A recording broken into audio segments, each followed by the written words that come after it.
அனைவருக்கும் வணக்கம். தமிழ் கேஎஸ்ஆர் சேனலில் தொடர்ந்து பல பகுதிகள் பார்த்துட்ருக்கோம்.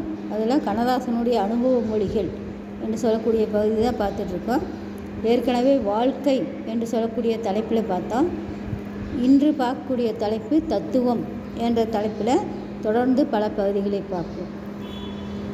நான் ஒன்றுமே இல்லை என்று எவன் நினைக்கிறானோ அவனுக்குத்தான் ஆண்டவனை தவிர ஒன்றுமே இல்லை என்று தெளிவு வரும். உதவியின் மூலம் நண்பனையும், பதவியின் மூலம் எதிரியையும், ஆண்மையின் மூலம் மனைவியையும் திருப்தி செய்பவன் அவர்களை எப்படி வேண்டுமானாலும் ஆட்டி வைக்க முடியும். நல்லனுடைய இழப்பு நன்மையிலே முடியும்.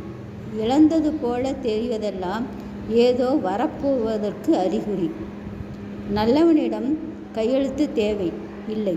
தீவிடம் கையெழுத்து வாங்கினாலும்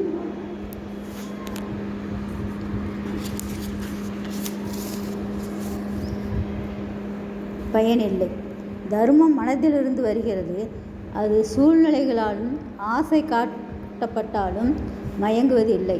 ஆசை லயத்தில் கட்டுண்ட மனிதனை ஆட்டி படைப்பவை 3. அவை பதவி, பொருள், பெண். மண்ணாசை, பொன்னாசை, பெண்ணாசை என்று சொல்வார்கள். தனக்கு பிடித்த ஒன்றை பிரியத்தின் காரணமாக மற்றவர்கள் செய்தால் அதை மறுக்கக்கூடாது என்பது நாகரிக சமுதாயமாயிற்று. மலர்கள் இறைவனுக்கும் மங்கையர்க்கும் மட்டுமே உரியவை. மனிதன் சடலமாகும்போதுதான் மலர்கள் அவனை அலங்கரிக்கலாம்.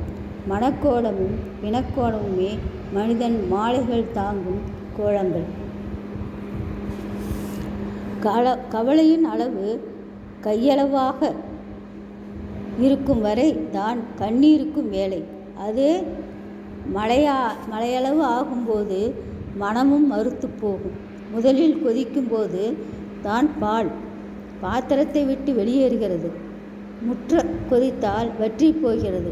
நிற்கின்றவரை தான் தென்னை மரத்துக்கு புயலை கண்டு பயம். அதுவே விழுந்து விட்ட பிறகு எந்த புயல் என்ன செய்ய முடியும்? எதிர்த்து பேசினால் சுட சுட பதில் கொடுத்து விட முடியும். புகழ்ந்து பேச ஆரம்பிக்கிறவனை அப்புறப்படுத்துவது கடினமான காரியம். கஷ்டமான காலங்களில் முட்டாள்தனமான யோசனைகள் கூட கெட்டிக்காரத்தனமாக தோன்றும்.